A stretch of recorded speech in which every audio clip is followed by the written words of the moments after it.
유산균은 장 건강에 좋고요. 피곤함을 해소하는 데는 비타민 C나 비타민 B군을 드시는 게 좋고요. 또 골다공증이 있거나 뼈 건강을 걱정하시는 분들은 칼슘, 비타민 D를 드시는 게 좋겠죠.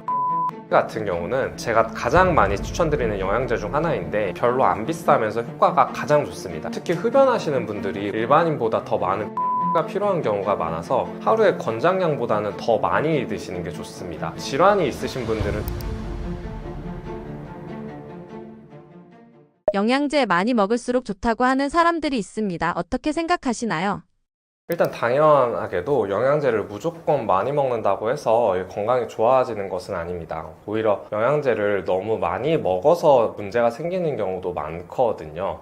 일단 기본적으로 알고 있어야 되는 건 저도 영양제를 먹지만 영양제는 식단을 우선 먼저 하고 나서 부족한 것을 챙겨 먹는 것입니다. 이렇게 하는 이유는 어떤 똑같은 영양소가 있다고 했을 때 뭐 비타민 C라고 하면 이 비타민 C를 과일이나 채소로 섭취했을 때와 이걸 영양제 단일 성분으로 만들어서 섭취했을 때는 효과가 다른 경우가 많거든요. 많은 연구들에서 밝혀져 있습니다.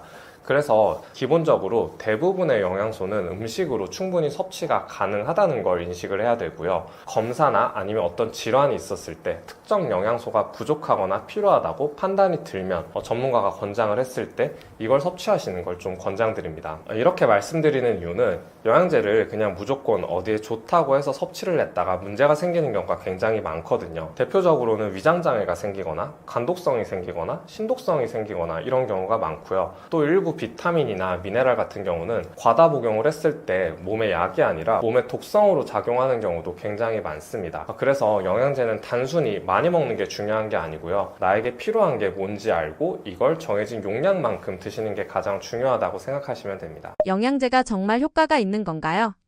영양제가 정말 효과가 있냐는 질문에는 이게 경우에 따라 다르다라고 말씀드릴 수 있습니다. 특정 영양소가 결핍된 사람이 그 부족분을 채우기 위해 영양제를 먹으면 그건 효과가 있는 약과 같습니다. 예를 들면 음식만으로 충분히 섭취하기 힘든 비타민 D 혹은 철분이 부족한 분들이 이런 비타민 D나 철분 영양제를 쓰면 피로감, 면역력 개선 등에 당연히 도움이 될 수 있죠. 하지만 모든 분들에게 이런 영양제가 필요한 것은 아닙니다. 예를 들면 내가 이미 균형 잡힌 식사를 잘 하고 있고 아니면 영양적으로 특별한 결핍이 없는 건강한 분들한테는 영양제를 추가로 먹어도 사실 건강해지는 효과는 거의 없거나 미미합니다. 그러면 환자분들이 저는 이걸 먹었을 때 더 좋은 느낌이 나는데요? 라고 하시는 분들도 있는데 그런 경우에 사실은 그런 경우에 상당수가 플라시보 효과인 경우가 많고요. 그 뜻은 이 영양제를 먹어서가 아니라 그냥 영양제를 먹었을 때 건강해질 것이다 라고 하는 믿음 때문에 내가 몸이 좋아진다고 느끼는 거거든요. 그래서 가끔은 사실 먹었을 때 특별히 이걸 먹는다고 해서 몸에 부작용이 없는 영양제들은 먹어서 좋다고 하시는 환자분들한테 그냥 드시라고 말씀드리기도 합니다. 그런데 조심해야 되는 건 비타민 A와 같은 특히 이런 지용성 비타민들이 문제가 되는데 과하게 먹으면 문제가 되는 영양제들이 분명히 있거든요. 이런 것들은 간 기능이나 신장 기능을 떨어뜨리기도 하고 특정 사람들이 먹었을 때 고용량으로 복용을 하면 암 발생을 유발하는 케이스까지 있습니다. 그래서 결론적으로 영양제는 내가 부족하거나 의사가 권장하는 경우에는 분명히 효과가 있지만 무작정 좋다는 걸 다 챙겨 먹는 것은 의미가 없다고 말씀드릴 수 있습니다. 가장 좋은 방법은 건강검진 결과나 아니면 나의 식단 상태를 체크를 해서 필요한 부분만 전문가와 상담을 하고 보충을 하는 것입니다. 이렇게 했을 때 가장 안전하고 효과적으로 영양제를 복용할 수 있습니다. 실제로 원장님께서 복용하시는 영양제는 어떤 것들이 있나요?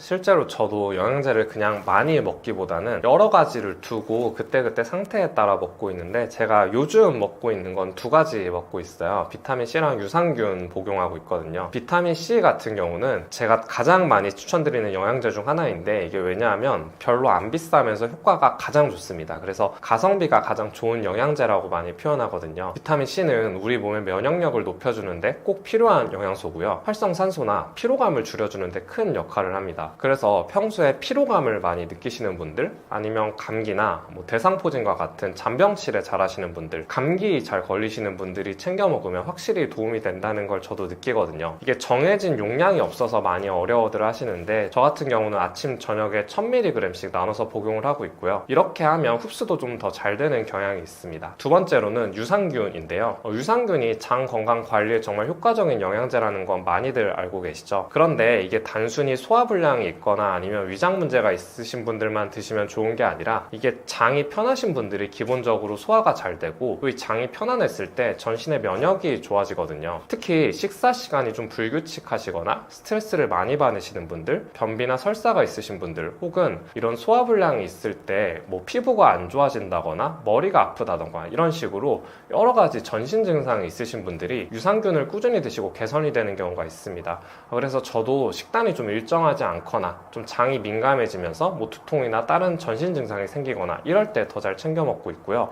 유산균은 공복에 먹으면 흡수율이 좀 더 높아서 아침에 드시는 걸 권장드립니다. 비타민C와 유산균 이외에는 특별히 필요한 상황이 아니라고 하면 여기서 더 먹지는 않고 대부분은 식사를 다양하게 챙기려고 하고 있고요.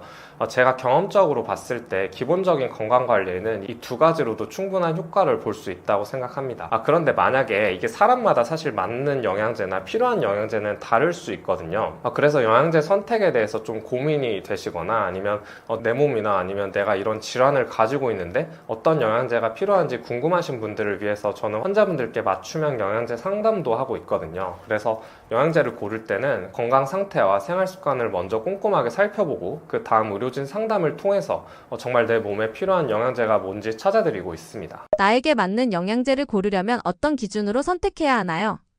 영양제를 제대로 고르려면 우선 건강검진 결과나 평소 식사 습관부터 꼭 체크해 보시는 게 좋습니다. 비타민 D나 철분, 엽산, 비타민 B처럼 어느 영양소가 부족한지 실제 뭐 혈액검사나 아니면 식단에서 확인을 할 수 있거든요. 예를 들면 내가 채소나 과일 섭취가 부족하신 분들은 비타민을 챙겨 드시는 게 좋습니다. 비타민 C나 비타민 B. 만약 채소나 과일 섭취가 부족하신 분들은 비타민 C를 섭취하시는 게 좋고요. 또 여러 가지 미네랄 제품도 도움이 될 수 있습니다. 그 다음으로는 이게 영양제마다 명확한 목적이나 효과가 다르거든요. 그런데 시중에서 영양제를 구입할 때는 어떤 걸 먹으면 무릎에 좋은 영양제다, 혹은 어떤 걸 먹으면 뇌 건강에 좋은 영양제다, 이런 식으로 뭐 단순한 광고나 주변 추천에만 의존하지 말고 내 몸에 이 영양제가 왜 필요한지 먼저 생각해 보시길 권합니다. 예를 들면 명확하게 유산균은 장 건강에 좋고요. 피곤함을 해소하는 데는 비타민 C나 비타민 B군을 드시는 게 좋고요. 또 골다공증이 있거나 뼈 건강을 걱정하시는 분들은 칼슘, 비타민 D를 드시는 게 좋겠죠. 이런 식으로 목적에 맞게끔 영양제를 드셔야 효과를 볼 수 있습니다. 마지막으로는 질환이 있으신 분들은 좀 주의하실 필요가 있어요. 연세가 좀 있으셔서 당뇨나 뭐 고혈압, 신장질환, 간질환과 같이 이렇게 만성질환에 있으신 분들은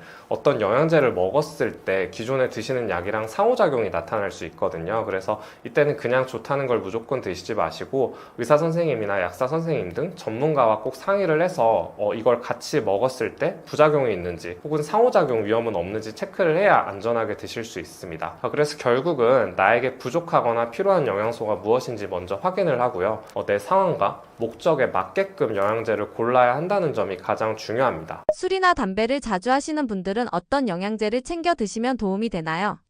일단 음주나 흡연을 하시는 분들은 음주나 흡연을 사실 안 하시는 게 가장 좋겠죠. 그런데 이게 현실적으로 바로 끊는 게 굉장히 좀 어려우신데, 술이나 담배를 자주 하시는 분들은 몸에서 비타민 B군이 빨리 소모되는 편이거든요. 그래서 기본적으로는 이 두 가지를 꼭 챙겨 드시는 게 좋고요. 비타민 C는 활성산소를 없애주고 몸에 독소가 쌓이는 걸 줄여줘서 특히 흡연하시는 분들이 몸 안에 활성산소가 많이 쌓입니다. 그래서 일반인보다 더 많은 비타민 C가 필요한 경우가 많아서 하루에 권장량보다는 더 많이 드시는 게 좋습니다. 비타민 B군 같은 경우는 피로회복이라던가 간건강, 또 신경보호에 꼭 중요한 영양소인데 술, 담배를 많이 하시는 분들은 이게 그만큼 부족해지니까 이건 복합 비타민 B제를 드시면 많이 도움이 되시고요. 추가적으로는 술을 자주 마시는 분들은 마그네슘도 챙겨 드시면 좋습니다. 마그네슘 같은 경우는 근육경련이나 피로감, 신경 안정에 도움이 되고요. 반대로 흡연자분들은 좀 주의를 하실 필요가 있는데 베타카로틴처럼 비타민 A 전구체나 아니면 눈에 좋다고 알려진 루테인 같은 성분들을 과하게 먹었을 때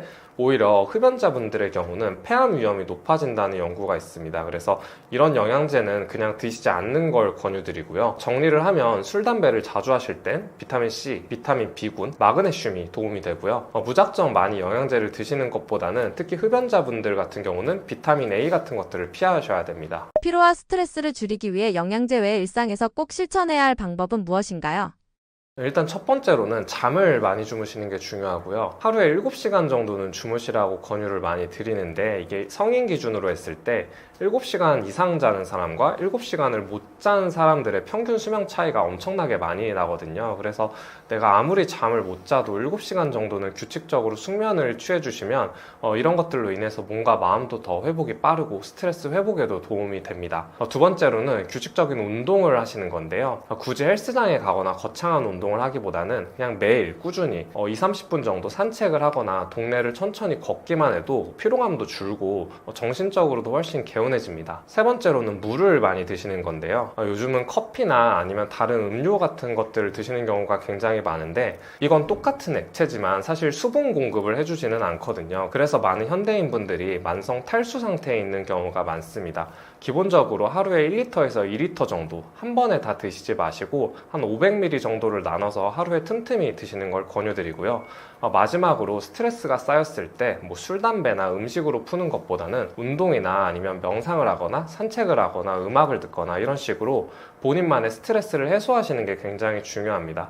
스트레스가 몸 안에 쌓이면 이 자체가 활성산소로 작용을 해서 우리 몸을 노화시키고 염증을 만들게 되거든요. 그래서 이런 것들이 쌓였을 때 피로감을 유발하기도 하기 때문에 이런 것들에 대해서 영양제를 챙겨 먹기보다는 스트레스 자체를 해소하는 방법을 알고 계시는 게 좋습니다. 왜 한국인들은 영양제에 집착하는 걸까요?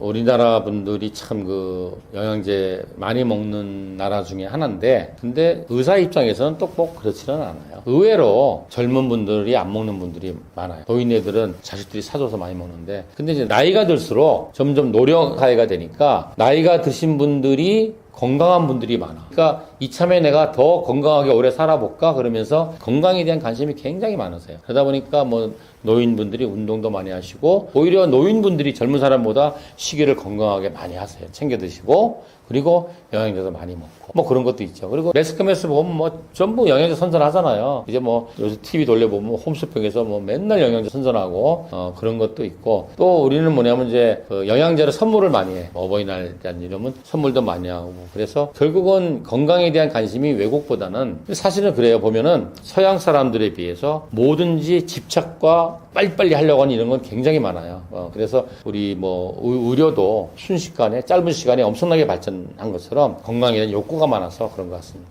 암에 추천하지 않는 영양제가 있나요?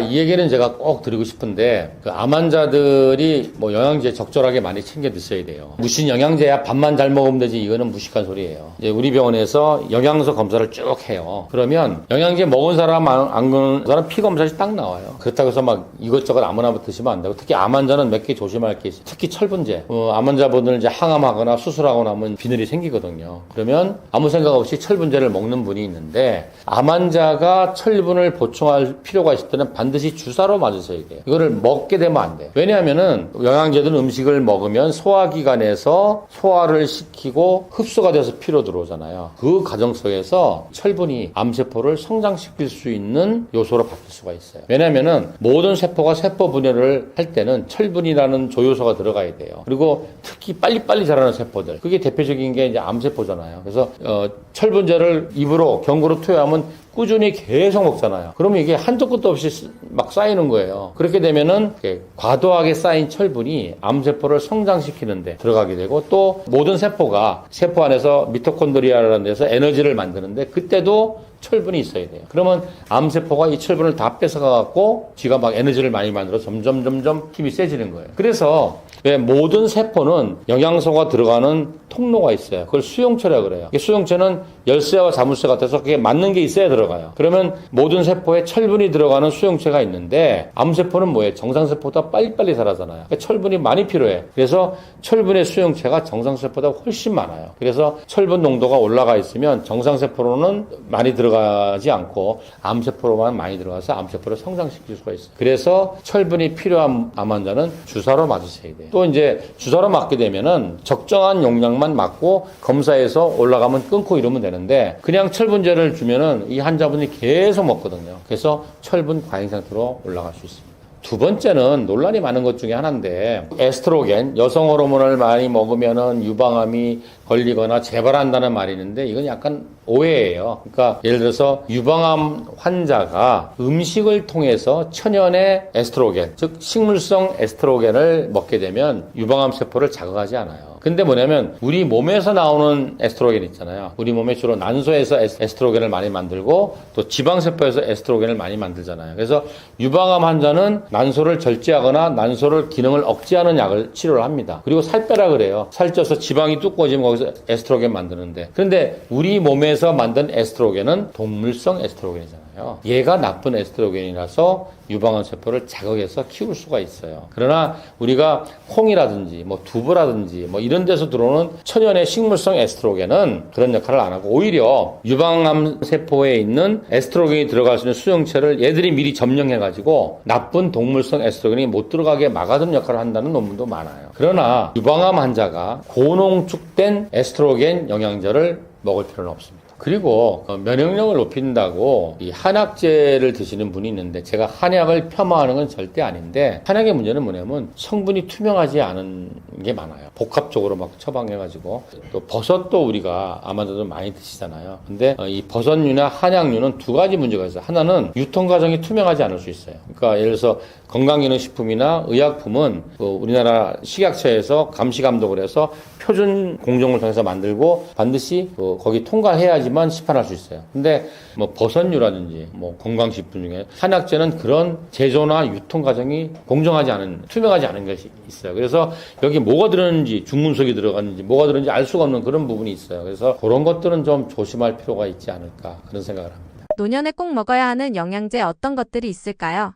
우리가 나이가 들어갈수록 정말 더 잘 드셔야 돼요. 왜냐하면 나이가 드시게 되면 일단 식욕이 떨어지세요. 그래서 많이 못 먹어요. 두 번째는 음식을 부술 수 있는 소화 능력이 떨어져요. 뭐 치아도 좀 약해질 수도 있고, 또 소화액이 잘 안 나와서 음식을 쪼개질 못할 수도 있고, 또 이거를 또 소장해서 피로 흡수를 해야 되는데 이 흡수 능력도 떨어질 수 있고, 또 영양소가 피로 들어온 다음에 얘를 운반해서 세포로 넣어줘야 되는데 얘 운반 능력도 떨어질 수 있어요. 그래서 음식도 좀 더 흡수도 잘 되고 세포로 운반도 잘 되는 형태로 이렇게 그런 식재료나 그렇게 조리법을 이용해서 드셔야 되고, 또 이게 영양제도 많이 챙겨 드셔야 돼요. 그래서 원래 단백질은 우리 에너지원이 아니잖아요. 그래서 자라난 청소년은 단백질을 많이 먹어야 돼. 왜냐면 우리 몸이 벽돌이니까, 몸이 자꾸 커지니까 벽돌이 많이 필요하지. 근데 성인이 되고 나면은 벽돌이 더 이상 필요 없잖아요. 그러니까 매일매일 허물어지는 벽돌, 머리카락 빠지고 각질 벗겨지고 대변으로 나가는 것만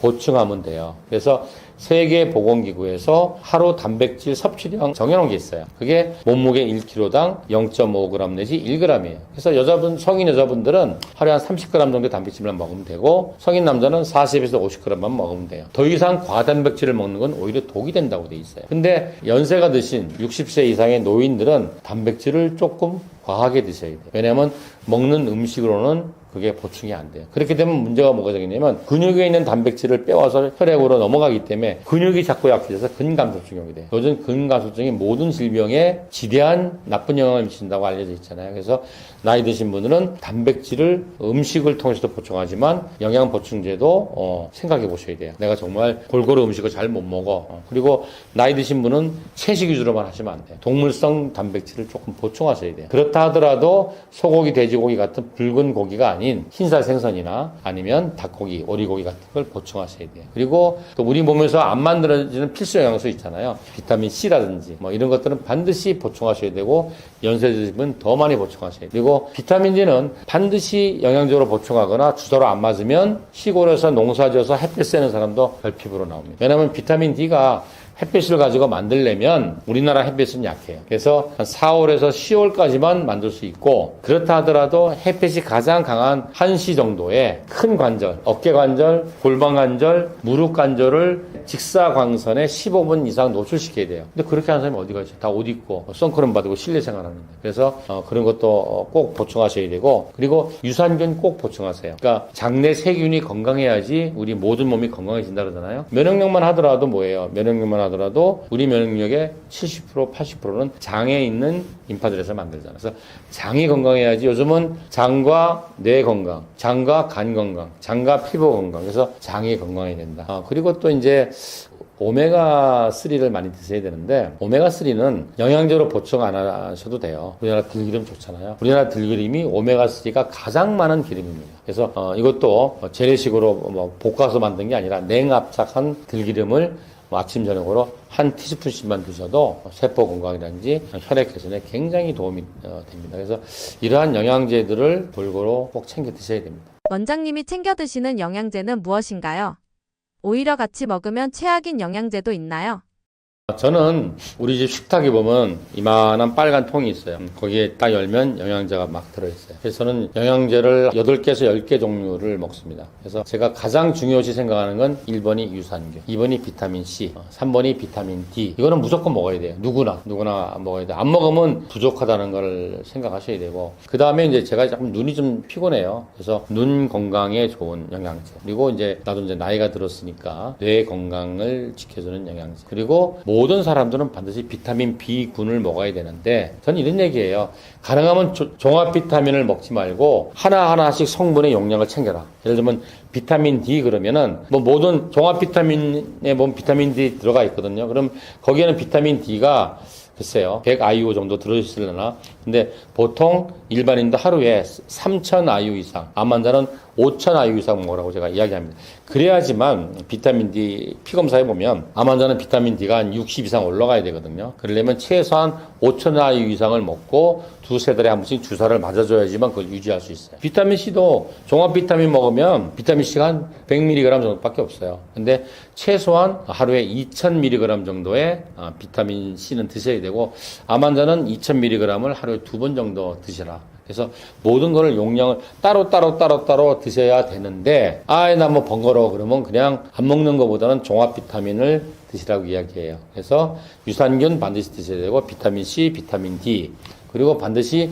비타민 B군들 드셔야 되고, 그 다음에 미네랄, 각종 미네랄 다 챙겨 드셔야 돼요. 그래서 크게 나누면 5개인데, 여기다 또 이제 코큐텐 같은 거 굉장히 중요하죠. 그래서 요거를 조금 나누면은 이게 뭐 금방 10개 돼요. 그래서 저는 아침에 한 8개에서 10개 정도 먹고 나옵니다. 근데 이제 영양제 드실 때 주의할 게 사실은 뭐냐면, 혈액 검사를 해서 어떤 영양소가 부족하고 어떤 영양소가 과잉인지를 알은 다음에 처방을 받아서 하나하나씩 드셔야 되는 게 맞아요. 근데 이제 그게 번거로우면 종합 비타민이나 드시는데, 또 같이 먹으면 안 되는 것들이 있어요. 주로 미네랄들이 그래요. 미네랄들이 서로 이 흡수를 서로 방해해요. 그래서 철분을 먹을 때는 주의할 게 많아요. 철분은 플러스 이가잖아요. 그래서 칼슘도 플러스 이가예요. 또 구리와 아연도 플러스 이가예요. 그래서 철분은, 그래서 제가 항상 말하는 게, 특히 암 환자분은 철분은 먹지 마시고 주사 맞으세요. 안 그러면은 다른 미네랄까지 흡수를 방해시켜요. 그래서 철분을 먹을 때는 다른 미네랄들은 한 2시간 정도 텀을 두고 먹어라, 이런 얘기를 하고,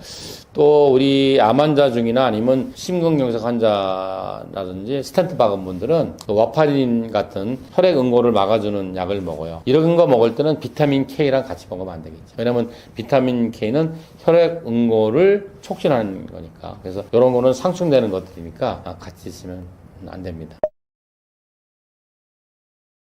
제가 환자분들한테 그런 얘기를 해요. 그 거슨 교과서에 보면 이렇게 돼 있어요. 질병이라는 것은 어느 날 한 번에 정말 나쁜 짓을 크게 해서 생긴 게 아니다. 어떻게 생기는 거냐면, 매일매일 사소한, 정말 사소한 잘못이 축적된 결과가 질병이다, 이런 얘기를 해요. 그래서 이걸 아셔야 돼요. 오늘까지는 건강하다가 내일부터 환자가 되는 사람은 없어요. 그래서 거슨 박사가 뭐라 그러냐면, 그 중간에 미병 기간이라는 게 있어. 뭔가 혈액 검사나 CT나 이런 걸 찍으면 구조가 망가지진 않았는데 본인은 뭔가 기능이 나빠져.